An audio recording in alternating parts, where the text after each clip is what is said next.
On this channel, $1 Million Made Easy, we love to run numbers for people, just projecting ahead to what the S&P 500 might do in the future based on what it's done for the last 100 years.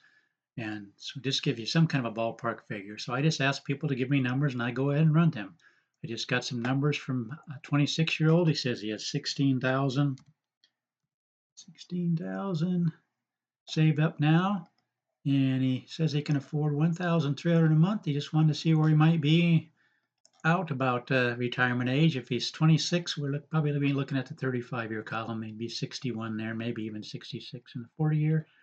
But let's just look at the 35-year column. He would have, in those 35 years, starting with 16,000, put in 1,300 a month. He would put in 562,000.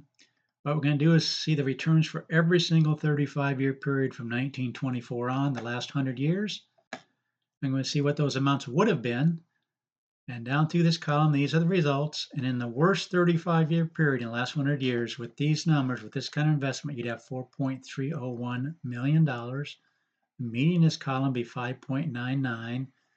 You also want me to take into account inflation. So what would the buying power of these amounts be? This 4.301 million would have the buying power of 1.528. Again, the red's the worst case scenario. The yellow is the median. The green is the best. So it's actually a 35-year period. Well, with this scenario, putting in that money, it would have 13 million. But the range is, you can kind of see the range between 4 million and 13 million. This just gives you a ballpark figure. But you also want to know what he might be able to withdraw once he reaches retirement. But I want to do one more thing. You would just increase this 1,300 by, say, for example, 3% a year, kind of the inflation rate, because if you can put in 1,300 in a month now, you can probably increase that by 3% a year. I just want to see how these numbers might change in the 35-year column. We got 4.3 for the worst case and 6 million for the median. Let's see how that changes. 4.3 and 6. And just increasing that by 3% a year. That 4.3 goes up to 5.3, and whatever that was before, 6 million goes up to 7.7 million. What I want to do is take this, I'm going to go back right here to the 35-year column without increasing it at all. I'm going to take this, I think it was 4.1 million, because he also want to know what kind of withdrawal rates you could have in 35 years. Now this is tough because there's so many things can change, but let's just go ahead and put the 4,100,000. Again, folks, this is the worst case scenario using the numbers he gave me in the savings end of it.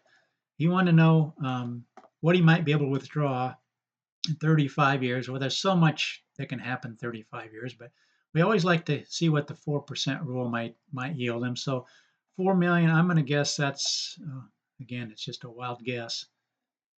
What percentage? We like to stick with the 4% rule.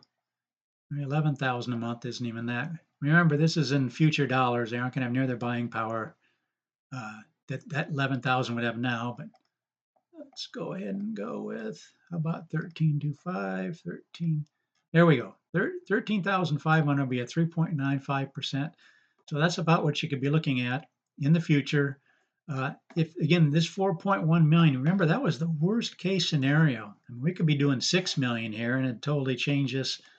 It'd probably be 17 or 18,000 a month. Let's go ahead and see how many times you run out of money. And I know from all the times I've done this, the 4% rule holds true every single year except 1929, because 1929 was so horrible. Again, we had the down years, depression type years where you had 4 down years, down 35, down 3 more, and it just was absolute worst time for the market, and you're going to have the least return there. Again, you saw all these reds right here.